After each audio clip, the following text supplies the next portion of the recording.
નમસ્કાર વિદ્યાર્થી મિત્રો, અગાઉના વિડિયો લેક્ચરમાં આપણે પાસ્કલના નિયમને અનુલક્ષીને બે એના ઉપયોગો જોયા હતા.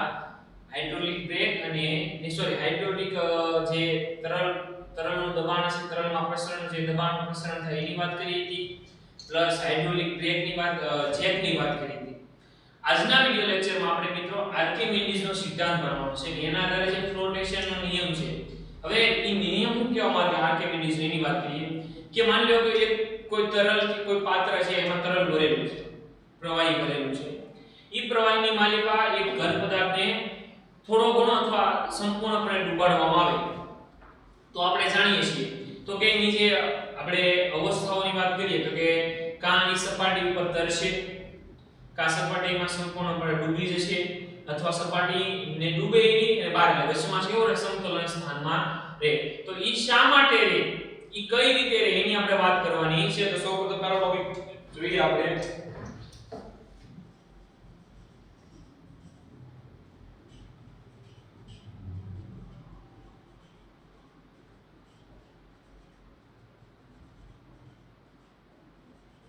આર્કિમિડીઝનો સિદ્ધાંત. એનો સિદ્ધાંત શું છે એની પહેલા વાત કરીએ તો કે આ રીતે છે કઈ કે જ્યારે ખાસ ધ્યાન આપજો, જ્યારે કોઈ પદાર્થને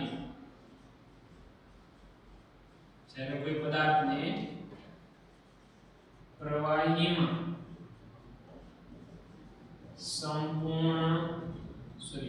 જ્યારે કોઈ પદાર્થને પ્રવાહીમાં આંશિક કે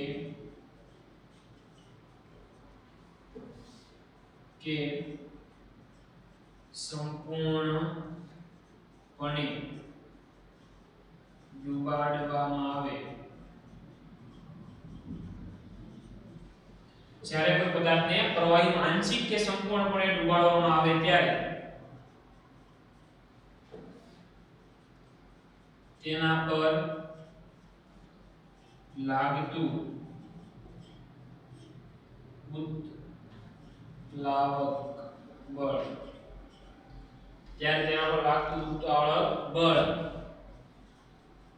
તેને વિસ્થાપિત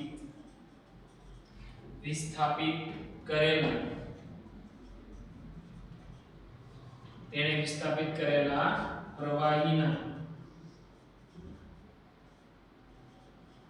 વજન જેટલું હોય.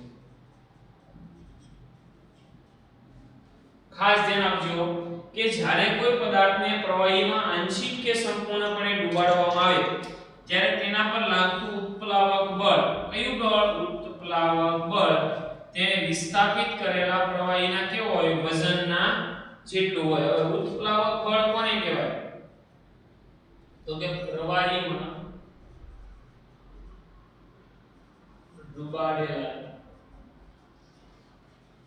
પદાર્થને, પ્રવાહીમાં જે ડૂબાડેલા પદાર્થને ઉપર તરફ ધકેલવાના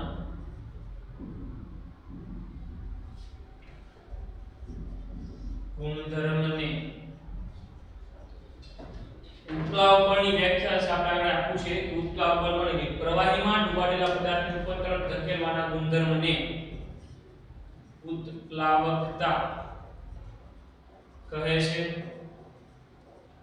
શું કહેવામાં આવે છે કે જ્યારે કોઈ પદાર્થને પ્રવાહીમાં ડુબાડવામાં આવે ત્યારે જે ડૂબેલો પદાર્થ છે, ડૂબેલા પદાર્થને ઉપર તરફ ધકેલાતો બળ ધ્યાનમાં આવે. ઉપર તરફ જે ધકેલવાનો ગુણધર્મ છે શું કહેવાય? ઉત્પ્લાવકતા. એટલે કે પરિણામી બળ ઉધ્વ દિશામાં લાગે. કઈ દિશામાં લાગે? ઉધ્વ દિશામાં લાગતા પરિણામી બળને, ઉધ્વ દિશામાં લાગતા પરિણામી બળને કયું બળ કહેવાય? ઉત્પ્લાવક બળ કહે છે. કયું બળ કહેવાય? ઉત્પ્લાવક બળ કહે છે. એટલે માની લો કે આપણે કોઈ કૂવાની અંદર ડોલને ડુબાડવામાં આવો તો આપણને ખબર છે ડોલ કેવી આવશે? ઉપર આવશે. તો ઉપર આવે છે ડોલને ઉપર આવવાનો ગુણધર્મ છે ઉત્પ્લાવકતા, અને એ ડોલને જે ઉપર ખેંચી લાવે છે જે બળ જેના લીધે જે બળના લીધે ડોટ ઉપર આવે છે એ બળને શું કહેવાય ઉત્પ્લાવક બળ કહે છે ફરીથી ધ્યાન આપજો કે કોઈ પદાર્થને પ્રવાહીમાં આંશિક કે સંપૂર્ણપણે ડૂબાડવામાં આવે ત્યારે તેના પર લાગતું ઉત્પ્લાવક બળ તે પદાર્થે વિસ્થાપિત જે પ્રવાહી દ્વારા વિસ્થાપિત કરેલું વજન વિસ્થાપિત વજન એટલે હું તો એની વાત કરી માની લો કે કેટલું ઉત્પ્લાવક બળ છે અહીંયા આ સિદ્ધાંત શું કે આર્કિમેડિસનો સિદ્ધાંત હું એનો સિદ્ધાંત આપણે લખી કે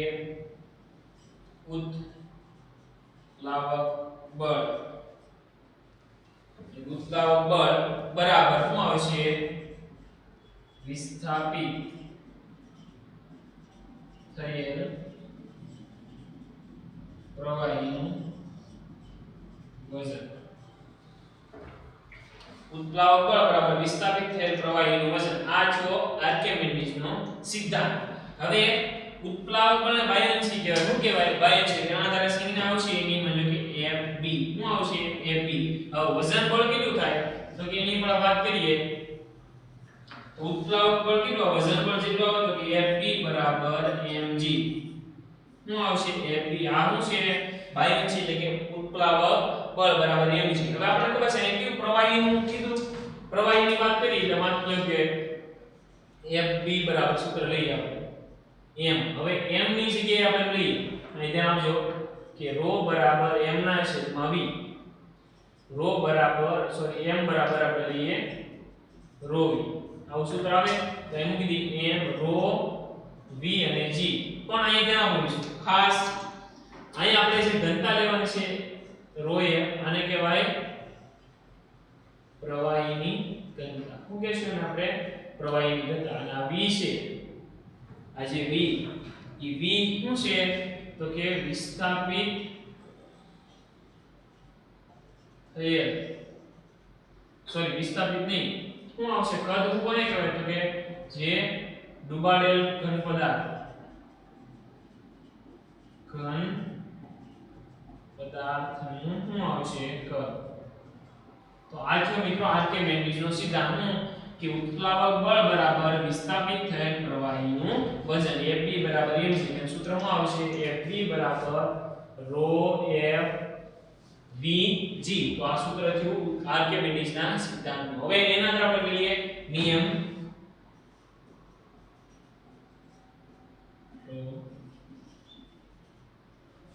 ફ્લોટેશનનો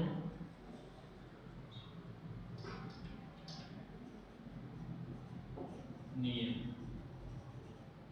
ફ્લોટેશનનો નિયમ શું કહે છે એની વાત કરીએ ફ્લોટેશનનો નિયમ મિત્રો ઈ દર્શાવે કે જ્યારે કોઈ પદાર્થને આપણે ખબર છે કે જ્યારે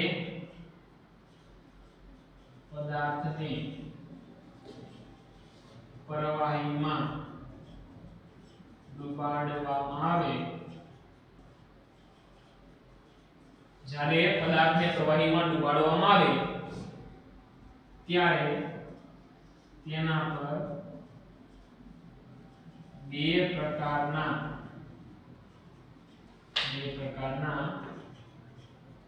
બળો લાગે છે જ્યારે પદાર્થને પ્રવાહીમાં ડુબાડવામાં આવે ત્યારે તેના પર કેટલા લાગે છે તો કે બે પ્રકારના બળો લાગે છે કયા પ્રકારના બે એ ખાસ ધ્યાન આપો પહેલું બળ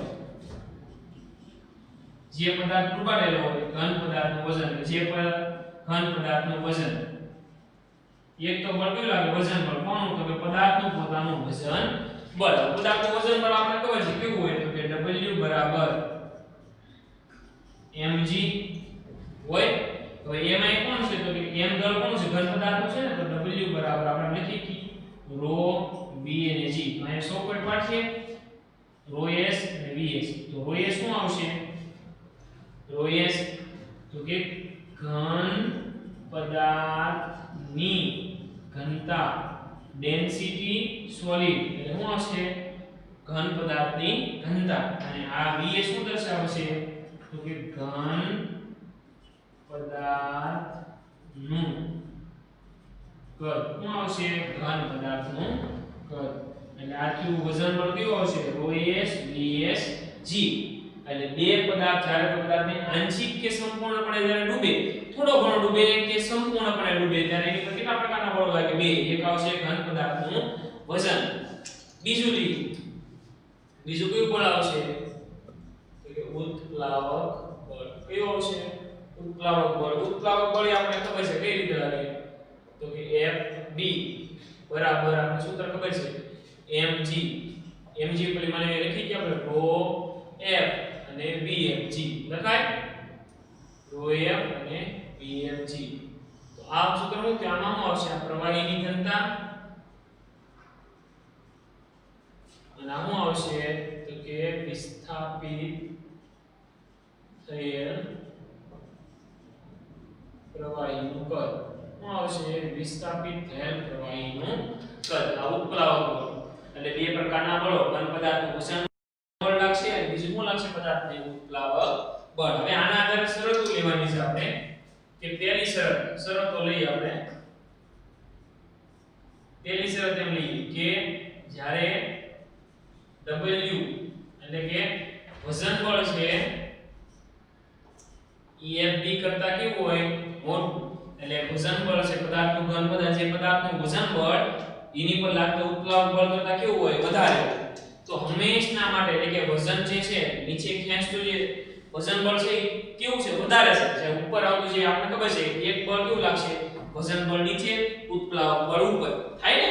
ઉધ્વ દિશા વજન બળ અધો દિશામાં ઉત્પ્લાવક બળ ઉધ્વ દિશામાં. તો કયું બળ વધારે છે વજન બળ. એટલે અધો દિશામાં લાગતું બળ વધારે છે એટલે ઉધ્વ દિશામાં લાગતું બળ કેવું છે ઓછું છે. પદાર્થ ક્યાં જશે નીચે તો પદાર્થ પ્રવાહીમાં ડૂબે. પદાર્થ પ્રવાહીમાં ડૂબે અને વિસ્થાપિત કદ અહીં ખાસ ધ્યાન આપો. પદાર્થનું જે કદ હોય ઈ અને વિસ્થાપિત પ્રવાહીનું જે કદ છે એ કેવો હોય સમાન. જેટલો પદાર્થ અંદર ડૂબે એટલું પાણીનું સ્તર ઉપર આવે. બીજું આ પહેલી શરત. બીજી શરત બે ઇક્વલ હોય. પદાર્થનું વજન બળ અને એની પર લાગતું ઉત્પ્લાવક બળ કેવું હોય ઇક્વલ હોય. ત્યારે પદાર્થ પ્રવાહીમાં કોઈ પણ ઊંડાઈ કેવો હોય સમતોલનમાં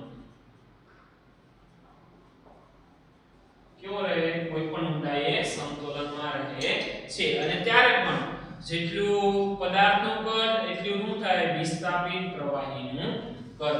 આ બીજી શરત. ત્રીજી શરત એટલે કે નીચેથી લાગતું બળ અને ઉપરથી જે નીચે તરફ લઈ જતું બળ અને ઉપર લઈ જતું બેના મૂલ્ય કેવા બળના મૂલ્યો સમાન હોય. પરસ્પર દિશા કેવી હોય અલગ. ત્રીજી શરત કે W વજન બળ ઉત્પ્લાવક બળ કરતા ઓછું. એટલે નીચે જે વજન બળ લાગે ઈ ઉત્પ્લાવક બળ ઉપર તરફ ખેંચતા બળ કરતા કેવું હોય ઓછું હોય. ત્યારે પદાર્થ પ્રવાહીની સપાટી પર તરે છે.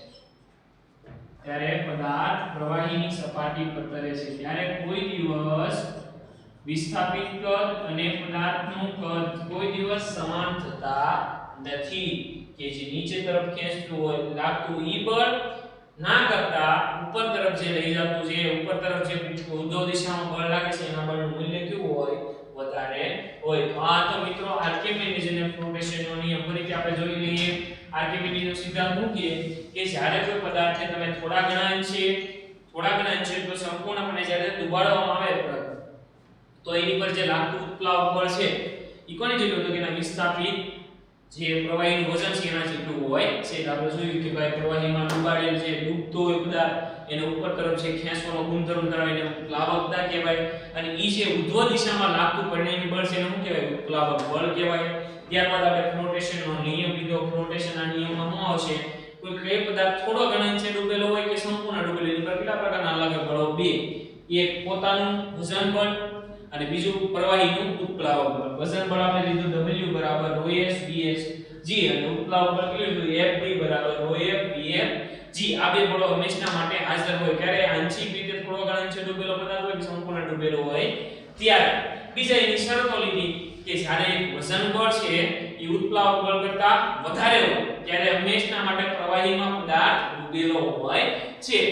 બીજું જ્યારે બંનેના મૂલ્ય અધો દિશામાં લાગતા બળો અને ઉર્ધ્વ દિશામાં લાગતા બળોના મૂલ્ય કેવા થાય ઇક્વલ થાય એટલે W બરાબર FB થાય એટલે કે વજન બળ અને ઉત્પ્લાવક બળનું મૂલ્ય સમાન થાય ત્યારે અમુક ઊંચાઈએ પદાર્થ ડૂબેલો રહે અને કેવો રહે સમતોલન સ્થાનમાં જળવાઈ રહે છે કારણ કે લાગતા બળોના મૂલ્ય કેવા થાય સમાન મૂલ્યના પરસ્પર દિશા બેની કેવી છે અલગ છે એની વાત કરી ત્રીજી આપણે શરત એ જોઈ કે જ્યારે વજન બળનું મૂલ્ય ઉત્પ્લાવક બળ કરતા કેવું હોય ઓછું હોય ત્યારે પદાર્થ છે એ સપાટી ઉપર તરે છે ત્યારે બેના કદ છે એ સમાન થતા નથી તો આ તો મિત્રો આર્કિમિડીઝ અને ફ્લોટેશનનો નિયમ હવે આપણે જોઈએ પાસ્કલના નિયમનો ઉપયોગ હાઇડ્રોલિક બ્રેકમાં કઈ રીતે થાય એની વાત કરીએ તો પાસ્કલનો નિયમ શું કહેતો મિત્રો કે પ્રત્યેક બિંદુએ તરલમાં જે દબાણ કેટલું છે એ સમાન આપણે હાઇડ્રોલિક બ્રેકની રચના પરથી વાક ખ્યાલ આવે કે માની લો કે અહીંયાથી પેડલને દબાવવામાં આવે તો જે પિસ્ટન છે ઈ જે પ્રસરણ પામશે ઈ પ્રસરણના કારણે ઓઇલ એક પ્રકારનું પ્રવાહીમાં ઉત્પન્ન થશે દબાણ અને આપણે ભણીએ તરલના પ્રત્યેક બિંદુએ દબાણ કેવું રહે સમાન તો એનું જ દબાણ ધીમે ધીમે પ્રસરણ પામતા આ મોટા પિસ્ટન બાજુ આવશે એટલે નાના પિસ્ટન વડે ઉદ્દેલું દબાણ મોટા પિસ્ટનને ક્યાં પહોંચાડે નીચે પ્રસરણ પામવાના કારણે આ જે બ્રેક શિફ્ટ છે ઈ જે અવરોધક તરીકેનું કામ કરશે એટલે ગતિ છે એની શું થાય ગતિનો અવરોધ કરે છે તો ફરીથી એકવાર પાછું કે ભાઈ બ્રેક પેડલ ઉપર દબાણ લગાડવામાં બળ લગાડવામાં આવે તો એના કારણે કોઇલમાં ઉત્પન્ન થાય દબાણ અને આપણે ભણીએ પ્રવાહીના પ્રત્યેક બિંદુએ દબાણ કેવું રહે સમાન એના કારણે મોટો પિસ્ટન પણ નીચેની તરફ દબાય છે એટલે અહીંયા જે દબાણ ઉત્પન્ન થાય આની માટે શું કામ કરે બળનું કામ કરે છે હવે જોઈએ કે જ્યારે વાહનના ચાલક બ્રેક પેડલ પર થોડું બળ લગાડવામાં આવે ત્યારે માસ્ટર પિસ્ટન એટલે કે જે પિસ્ટન છે આપણો પિસ્ટન ઈ પિસ્ટન છે એની અંદરનો જે માસ્ટર સિલિન્ડર આખું સિલિન્ડર હોય એની અંદર પિસ્ટન રહેલો એના પિસ્ટન ઉપર શું લગાડે છે ધકેલાય છે એટલે મેં કીધું અહીંયાથી બળ લગાડો આ માસ્ટર પિસ્ટન ઈ ઓઇલની એટલે કે જે અહીંયા દબાણના પ્રસરણના કારણે બીજા પિસ્ટન શું કરે ધકેલે છે એના કારણે આ પિસ્ટન છે ઈ પર મોટું બળ લાગે છે કયા ઉપર તો કે આની બળ થોડું આપો પણ અહીંયા બળ કેવું લાગે છે મોટું બળ લાગે છે કારણ કે બ્રેક લાઇનરના સંપર્કમાં લાગે છે આ ધકેલી લાઈન જે આ છે અને શું કરે તો કે ટેક કરવાનો પ્રયત્ન કરે તો આમ નાના પેડલ ઉપર લગાડેલ બળ નાનું હોય તો અવરોધક બળ પણ મૂલ્ય કેવું મળે છે મોટું મળે છે ફરીથી કીધું કારણ કે પ્રવાહીમાં દરેક બિંદુએ દબાણનું પ્રસરણ કેવું થાય છે મિત્રો સમાન પ્રસરણ થાય છે એટલા માટે કે અહીંયાથી તમે પિસ્ટનને દબાવો તો અહીંયા જે દબાણ ઉદ્ભવે એ આના માટે શું કામ કરે બળનું કામ કરે છે હવે આપણે જોયું કે હાઇડ્રોસ્ટેટિક પેરોક્સ એવું કોને કહેવાય તો માની લો કે સમાન આકાર એક સાથે ગોઠવેલા હોય એમાં તમે પ્રવાહી ભરવામાં આવે તો પ્રવાહી છે એ ભરતા સમાન ઊંચાઈ પ્રાપ્ત કરે એમાં કોઈ ફેરફાર થશે નહીં તો એને કહેવાય હાઇડ્રોસ્ટેટિક પેરોક્સ ફરીથી કે પ્રવાહીમાં કોઈ પણ બિંદુએ દબાણ પાત્રના આકાર કે ક્ષેત્રફળ આધારિત નથી આ જે વ્યાખ્યા છે એનું કહેવાય હાઇડ્રોસ્ટેટિક પેરોક્સ કહે છે કે પ્રવાહીમાં કોઈ પણ બિંદુએ દબાણ પાત્રના આકાર કે ક્ષેત્રફળ આધારિત નથી આ જે વ્યાખ્યાનો કે હાઇડ્રોસ્ટેટિક પેરોક્સ કહે છે અહીં જો મેં બીજા એક આકારના લીધા છે એ આકારમાં પ્રવાહી ભરવામાં આવ્યું તો જુદા જુદા આકાર ધરાવતા પણ એકબીજા સાથે જોડાયેલા હોય એમાં પ્રવાહી ભરવામાં આવે તો ત્યારે દરેક પાત્રમાં પ્રવાહીની ઊંચાઈ કેવી છે જો મિત્રો સમાન છે કેવી છે સમાન તો આ દર્શાવે કે કોઈના બિંદુઓ પર આકાર કે ક્ષેત્રફળ પર આધારિત નથી દબાણ પ્રત્યેક બિંદુએ કેવું લાગે છે સમાન લાગે છે તો આ તો મિત્રો આજના લેક્ચરમાં આપણે શું જોયું આર્કિમિડીઝનો સિદ્ધાંત અને ફ્લોટેશનનો નિયમ જોયો ત્યારબાદ આપણે પાસ્કલના નિયમનો ઉપયોગ કરીને શું જોયું તો કે હાઇડ્રોલિક બ્રેક અને છેલ્લે જોઈએ આ એક ઘટના હાઇડ્રોસ્ટેટિક પેરોક્સ તો આજના વિડિયો લેક્ચરમાં મિત્રો એટલું જ આવતા વિડિયો લેક્ચરમાં આપણે નવા ટોપિકો જોઈશું જય હિન્દ જય ભારત ધન્યવાદ